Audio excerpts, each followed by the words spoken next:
आज दिनांक 12/1/2026 रोजी पारगाव खंडाळा आगारामध्ये आम्ही एस टी चालू करण्यासाठी निवेदन दिलेलं आहे.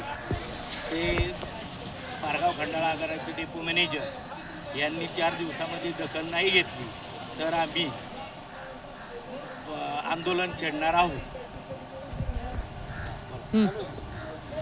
कन्नवडी ग्रामस्थांची वारंवार होणारी हेळसांड ही थांबण्यासाठी आम्ही वारंवार पत्रव्यवहार केला असता शालेय मुलांचं पण आत्ता खूप अडचणी आहेत. त्या संदर्भात आम्ही मॅडमला भेटून त्यांना त्या संदर्भात आम्ही निवेदन दिलेले आहे. येत्या 4-5 दिवसात जर त्याच्यावर काही ठोस कारवाई केली नाही तर वरिष्ठांना तर भेटूच, पण सर्व ग्रामस्थांना, पंचक्रोशीतल्या ग्रामस्थांना घेऊन आंदोलनाचा पवित्र या ठिकाणी आम्ही डेपोमध्ये ठेवणार आहे असं या ठिकाणी सुचवतो.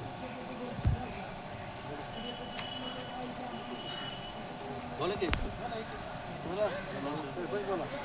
मी उपसरपंच कन्नवडी डेपो मॅनेजरला आता मी निवेदन दिलेलं आहे. एस टी संदर्भात ड्रायव्हर एस टी चालू होईल या संदर्भात निवेदन दिलेलं आहे. तरी त्यांनी ह्याचं एक करावे नाही तर आम्ही आंदोलन करणार आहोत.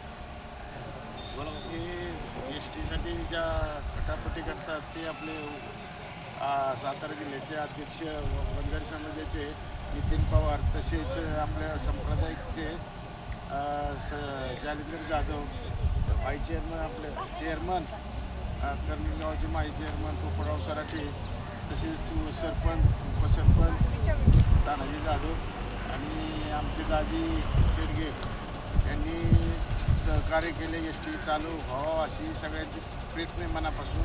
आणि संडेला एक निवेदन पण देण्यात येणार आहे की संडेला मी गाडी चालू ठेवणार आहे असं आश्वासन दिलेलं आहे. तरी इकडे आल्याबद्दल सर्वांचं माझ्या वतीनं अभिनंदन.